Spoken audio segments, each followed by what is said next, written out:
Well, good morning, everyone. Happy Friday morning to you. Welcome back to Morning Musings here on Now TV.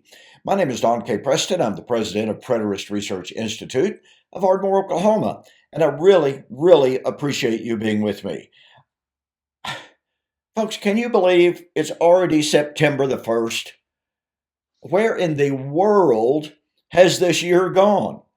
I mean, my wife and I were talking about this just the other day. You know, when I was a young man, I used to hear mom and dad talk about how the older you got, the more time sped up. And of course, being a teenager, a young teenager, you're going, no, it's not. I want to be 16 so I can drive. And then it's like, I want to be 21. And then I want to be 25, so my insurance rates will go down on my cars. So you're always looking forward, looking. And then all of a sudden you kind of arrive at a point of time in your life where you're going, wait a minute, where did time go? And it really does speed up. So, anyway, thank you for joining me here on Morning Musings on Now TV. Over the last few weeks, we have been exploring Daniel chapter 9 as it relates to Matthew chapter 25, 31 and following, the Olivet Discourse. Now look, anyone and everyone is basically assured. Now there are different views about how to apply it, but there's a tremendous consensus in the theological world that, Matthew chapter 24 and 25 is drawing on Daniel chapter 9. Now, let me illustrate that. While the new creation is not mentioned in Matthew chapter 25, 31 and following, the coming of Christ, the judgment, etc., are definitely mentioned in chapter 25. For instance, the wedding is mentioned, Matthew 25, 1 to 13. Well, it's widely understood, the second coming of Christ is the time when what? The new creation arrives. The time of the judgment, the great white throne judgment, is the time when the new creation arrives. And so when we come to Daniel chapter 9, and we understand that Daniel foretold the arrival of everlasting righteousness, and let's not forget, Peter said he was looking for the new heaven and new earth wherein dwells righteousness. Was he referring to some other kind of righteousness from that referred to by Daniel chapter 9? In my DVD series that I mentioned to you last week, quite a lengthy study, one of the most in-depth studies and analysis and exegesis of Daniel 9, 24 to 27 that you're going to find anywhere. I have an extended discussion of this concept of the coming in of the new heaven and new earth wherein dwells righteousness. So avail yourself of this study. I think you'll agree. There's really nothing else like it out there. It is in depth. It is proper exegesis and hermeneutic. So go to my website, donkpreston.com, bibleprophecy.com. Go to the store and just look up the 70 week, when did or will the 70 weeks of Daniel chapter 9 come to an end?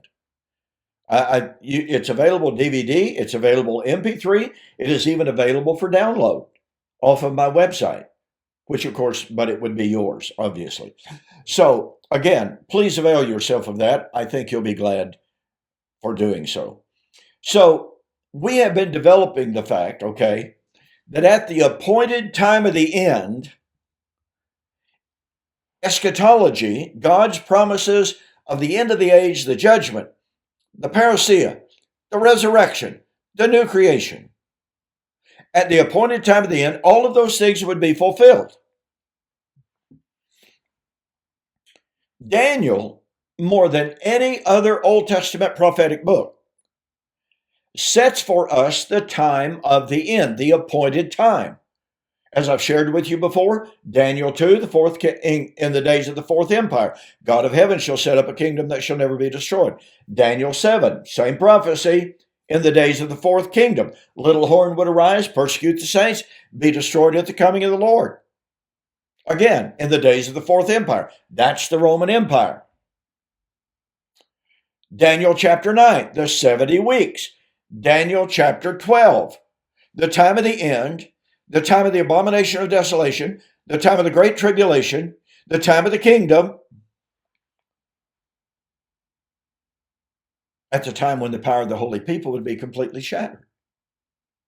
Well, Daniel's holy people was Old Covenant Israel, ladies and gentlemen. And the Old Covenant, which was Israel's power, came to an end in the first century.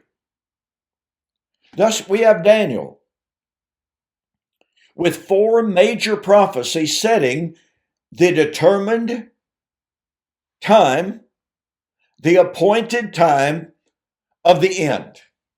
And every one of those prophecies confines the fulfillment of the time of the end to the days of the Roman Empire, and more specifically, to the time of the destruction of the city and the temple. Daniel 9:26. And we have a whole lot more to say about that as we continue. So, what we've been focused on the last several weeks is the concept that Daniel said 70 weeks are determined to fill up the measure of sin, to finish transgression. I've shared with you how Hebrew scholars of all sorts, agree that the meaning here is the time of filling up the measure of Israel's sin. We have come to Revelation, and that book, as it describes and defines the filling up of the measure of sin. It was something to be done very, very soon. Revelation 1:1-3. And it was going to take place in only a little while. Revelation chapter 6, verse 11. The devil, the great persecutor, chasing the seed of the woman. And he had great wrath because he knew he only had a little while, from the Greek term oligon chronon. A little while, a small amount of time, in order to pursue the saints. To do what? To fill up the measure of sin. How is it, ladies and gentlemen, that we go to the book of Revelation and we see over and over and over again all of these references to the filling up of the measure of the sin and the imminent judgment on that city, i.e. Babylon, whose cup was full of the blood of the saints and martyrs. Her judgment was coming quickly, shortly, soon, and at hand. And yet people say, oh, it's at hand now. And you see, what they're telling us is, when they tell us it's at hand now, it really is at hand. But when God said 2,000 years ago that it was at hand then, oh, that doesn't mean anything. So God can lie, but we can't. You see how silly that is? Okay, so I've shared with you how Revelation chapter 6 talks about the filling up of the measure of the saints who would be slain. And it would only take a little while. We've come now to Revelation chapter 11. I spent some time with you and for you last week showing how Revelation chapter 11 has to be talking about the great city, Jerusalem. Now, I wrote this book some years ago. It's been through 2 revisions since then, with additional information being added to it. And I have to tell you, by the way, this book was peer-reviewed in the official publication of the Russian Academy of Sciences some years ago. And the reviewer said the only tragedy about this book, the only problem with this book, is that it will not be distributed widely enough. Well, that's true.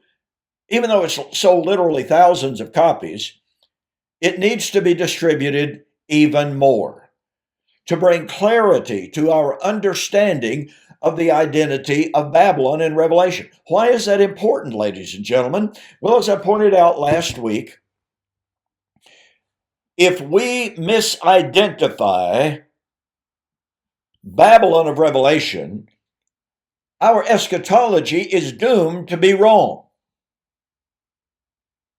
It's unavoidable. I'm absolutely astounded at times by some commentators, mostly Reformed amillennialists, mostly postmillennialists, who tell us, look, I can agree that the book of Revelation is completely fulfilled.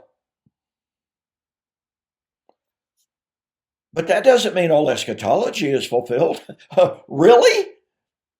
Let's say the book of Revelation posits the parousia of Christ, the judgment of Revelation, the judgment of the living and the dead, the resurrection, the marriage of Christ at his coming, all at the time of the destruction of Babylon.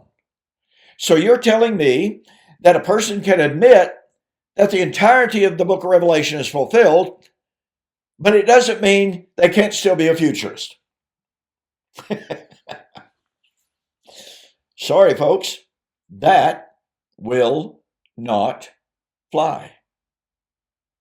Or as my friend William Bell used to say concerning bad arguments, that boat won't float.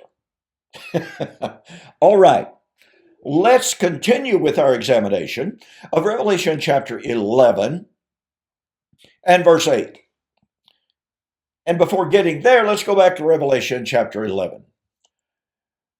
John said he saw this great city, and an angel was told to take a reed and to measure that great city.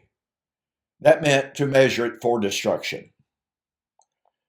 And that great city would be trodden underfoot for 42 months. That is a time, times, and a half time. Now, ladies and gentlemen, compare that with Luke chapter 21, verse 24. In a passage that Jesus is unequivocally and undeniably describing the impending fall of Jerusalem that happened in AD 70. In verse 22, he said, "These be the days of vengeance in which all things that are written must be fulfilled." And in verse 24, he said, "Jerusalem shall be trodden down of the Gentiles until the times of the Gentiles are fulfilled." Now, unfortunately, our dispensational friends say, well, okay, the times of the Gentiles were the times from Nebuchadnezzar, king of the Babylonians, who conquered Jerusalem, and Jerusalem's been under Gentile domination until 1948. Pat Robertson used to take that position. Well, then he sort of kind of changed, and a lot of other dispensationalists have changed as well. But the point is, they try to make the times of the Gentiles a long extended period of time. Most of them, not all, most of them say the times of the Gentiles ended in 1948 with the, quote, restoration of Israel. Israel as a nation. Well, ladies and gentlemen, nothing could be farther from the truth. Nothing. Here's why. Jesus said Jerusalem shall be trodden underfoot. Now remember, this is Babylon of Revelation. The city that would be trodden down by the Gentiles until the times of the Gentiles are fulfilled. So we're told, once again, times of the Gentiles is a long extended period of time. It might have been from the time of the Babylonian captivity, or some dispensationalists have now changed and said it was from AD 70 until 1948. But you get the idea here, okay? So Jerusalem would be trodden down by the Gentiles until the times of the Gentiles are fulfilled. Luke 21:24. Revelation 11, the great city, Babylon, wouldn't be trodden down by the Gentiles for 42 months. Well, ladies and gentlemen, that means that the great city, Babylon, whoever that might be, would be trodden down by the Gentiles for 3.5 years. Not generation after generation after generation. Furthermore, and here's what's critical, and I've got to move on. But you see, this is important for identifying who Babylon of Revelation is, because it relates directly to the issue of filling up the measure of sin. Okay? Jesus said, Jerusalem shall be trodden down. Well, the word that is translated trodden down is the Greek word pateo. And of course, obviously, in Luke chapter 21, it's in the future tense. Well, the word pateo, listen to me very carefully, ladies and gentlemen. Pateo means active, keyword active, military warfare. It does not mean political oppression. It doesn't even mean captivity. It means active warfare. I was in a formal public debate on YouTube with Dr. Michael Brown, one of the leading Christian apologists of the day. He won't debate me anymore, by the way. And he tried to use Luke 21 and verse 24. When I pointed out that the use of the word pateo demands, it doesn't suggest it, doesn't imply it, it demands active military conflict and warfare, he said, well, that applies to Jerusalem. No, it doesn't. Listen, ladies and gentlemen, let's just say from AD 70 until 1948. Let's just say that's the time of the Gentiles. Listen, there were long, extended periods of peace for Jerusalem from AD 70 until 1948. All you got to do is look it up historically. And you can most assuredly say that from 1948 until the present, which, some dispensationalists are going to jump up and claim we're still in the times of the Gentiles. No, we're not. Because Jerusalem is not engaged and involved in active military conflict. Are there threats of it? Well, yeah, but that's not pateo. So when I brought that up in my debate with Dr. Michael Brown, by the way, just go to YouTube and look up Michael Brown debates Don Preston. There's 2 debates there. After watching them, I think you'll understand why Dr. Michael Brown will not debate me anymore. And by the way, there are a lot of folks who are now full preterists as a result of those 2 debates. People who contacted me and said, we've been followers of Michael Brown for years and years. We didn't think he could lose a debate, but you soundly defeated him. I'm not bragging. I'm just telling you what these people have told me. Now, to move on, here we have Jesus saying Jerusalem would be trodden down by the Gentiles until the times of the Gentiles would be fulfilled. We have John being told that the great city Babylon, this city, would be trodden down for 42 months, trodden down by the nations, that's the Gentiles, for 42 months. That means that unless you can prove, by the way, the war against Jerusalem in Luke chapter 21, verse 22, or verse 24, the war in which Jerusalem was actively trodden down by the Romans, 42 months, 3.5 years, 1,260 days. Folks, it matches perfectly. Okay. So in order to destroy that harmony, you've got to be able to show that Jesus, in Luke chapter 21, verse 24, was talking about an extended period of time, while in Revelation chapter 11, he's talking about 3.5 years. Or you must show that Luke chapter 21, verse 24 is talking about Israel and Jerusalem, but Revelation chapter 11 is talking about some other city. being trodden down. But here's the deal. Even dispensationalists agree that the time of the Great Tribulation, in which Jerusalem would be trodden down, 3.5 years during the 7-year period between the rapture and the second coming. You see the problems here? Okay, got to move on. So, in Revelation chapter 11, we have a city that is guilty of killing the prophets. The two prophets.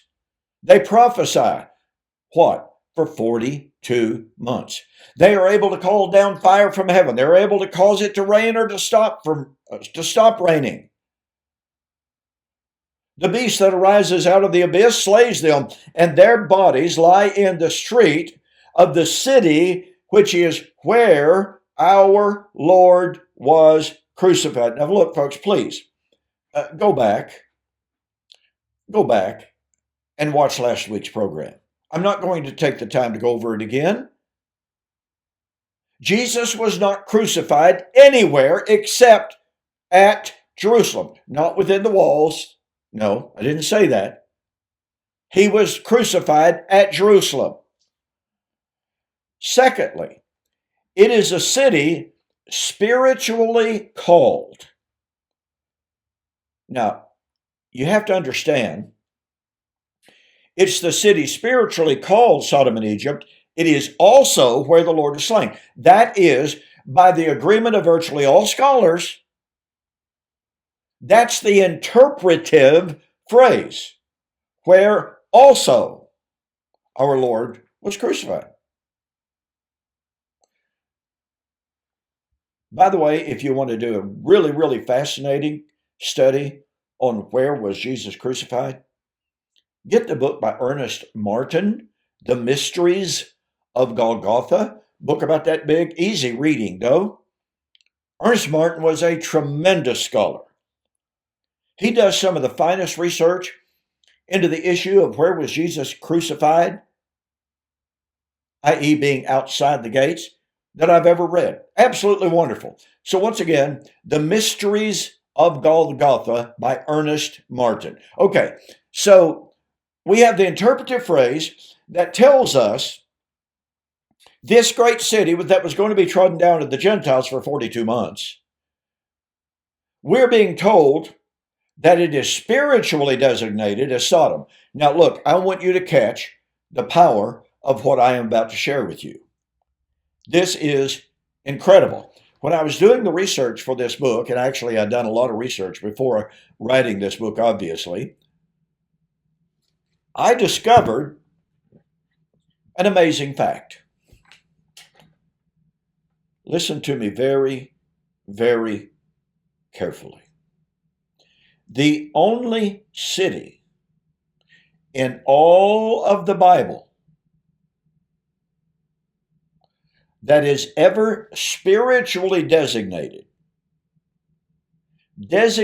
as symbolically to be identified as Sodom, the only city to ever be spiritually designated as Sodom was Old Covenant Jerusalem.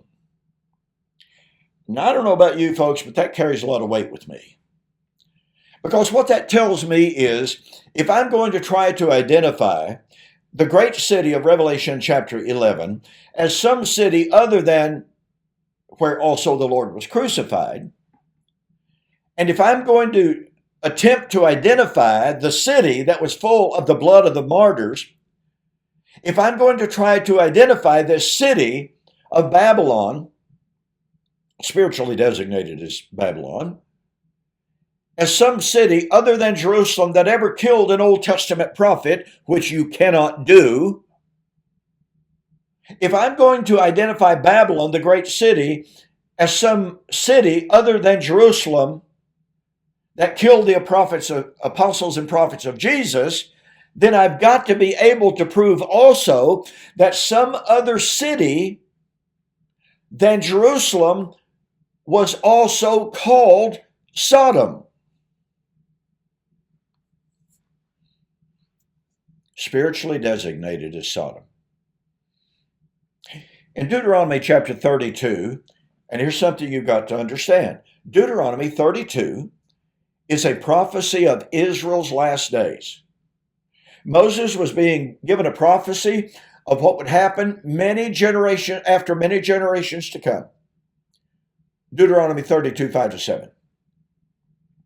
He was told it was about Israel's last end, her last days, her last end. Deuteronomy 32, 19 and following, Deuteronomy 32, 31 and following. 29 and following, excuse me. What does verse 32 tell us? It tells us that in this time period of Israel's last days, her vine is, or will be, the vine of Sodom. So in Israel's last days, she would become like Sodom. Jerusalem and Israel in Deuteronomy 32 is being spiritually designated as Sodom.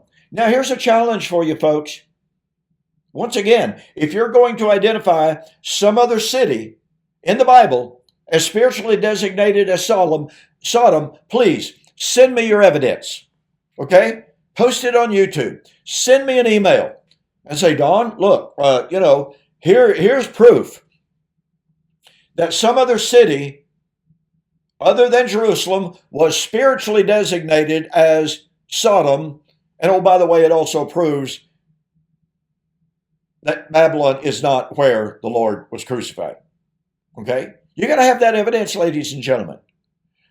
Isaiah chapter 1, verse 10 and following. Hear this, you leaders of Sodom. Take heed to my words, you rulers of Gomorrah, the Lord said. By the way, who's he talking to? Pardon me. He's not talking to literal Sodom and Gomorrah. Oh, pardon me. Literal Sodom and Gomorrah, they had ceased to exist long before. He's speaking to the leaders of Jerusalem, but he's designated them Sodom and Gomorrah. Listen, folks, this is absolutely critical. I can't develop it anymore. I'll see you next week.